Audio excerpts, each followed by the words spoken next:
কেমন আছো তোমরা? আশা করি ভালোই আছো। তো এই দেখো ময়দা মাখছি, এটা দিয়ে আজকে রাতের ডিনার হবে। ডিনার করবো আজকে ময়দা দিয়ে। কি করা যায় বলো তো?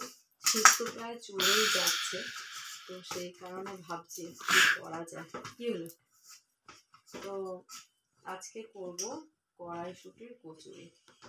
ময়দাটা মেখেছি কিন্তু তেল দিইনি অন্য দিনের মতো। প্রত্যেকবারই আমি তেল দিয়ে মাখা হয়, কিন্তু আজকে দেখছি সাদা তেলের পরিমাণটা একদম কম। খেয়াল ছিল না একদম, আগে থেকে প্রিপারেশন ছিল না।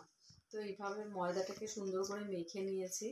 আর এইভাবে দেখো লেচি কেটে নিয়ে এর ভেতর এবার কড়াইশুঁটি দেখো পুরটা বানিয়েছি, এই পুরটা দিয়ে দেবো। এই পুরটার মধ্যে কি কি দিয়েছি বলো তো? অল্প আদা, জিরের গুঁড়ো, ধনের গুঁড়ো, আর কাঁচা লঙ্কা, আর গোলমরিচ গুঁড়ো আর কি দিয়ে ভালো করে আর নুন, অবশ্যই নুন দিয়ে ভালো করে। আর একটু মিষ্টি দিলে ভালো হতো, মিষ্টিটা দিইনি আমি। মিষ্টি খাওয়াটা উচিত নয় সেই কারণে, কিন্তু যারা মিষ্টি পছন্দ করো তারা দিতে পারো। মিষ্টি আমি পছন্দ করি কিন্তু বাট দিইনি আমি।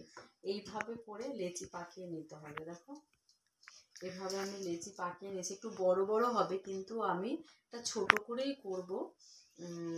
হচ্ছে গিয়ে লেচিগুলো একটু বড় হচ্ছে কেন, যেহেতু এই পুরটা ঢোকাচ্ছি, কিন্তু পুরটাকে আমি আর কিন্তু মাখিনি। পুরটাকে মা পড়ে গেল একটুখানি, অনেকটাই পুর। কি হলো?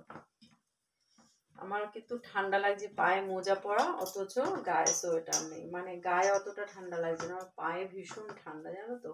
কেমন ঠান্ডাটা কমে গেছে, মনে হচ্ছিল না যে মানে গরম পড়েই যাবে। দেখো কম্বলটা এখানে রেখে দিয়েছি, মানে কম্বলটা রোদে দিয়েছিলাম, ভেবেছিলাম আর লাগবে না বোধ হয় গায়ে দিতে, তো সেই জন্য রেখে দিয়েছিলাম।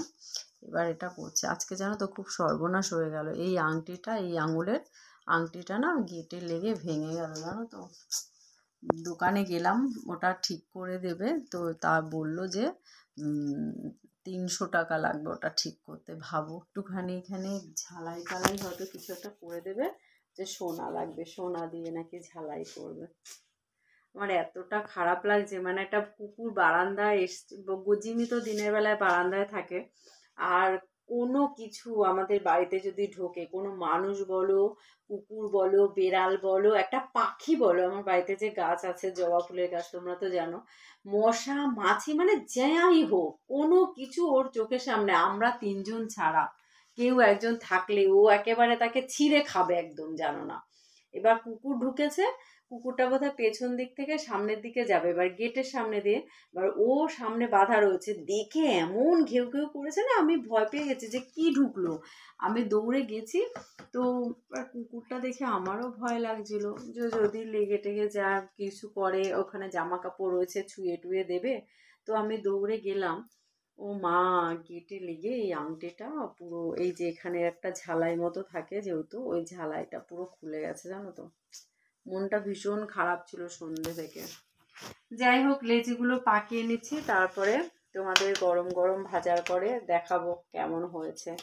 তো ভিডিওটা এখানেই শেষ করলাম। টাটা, সবাই ভালো থেকো, সবাইকে গুড নাইট।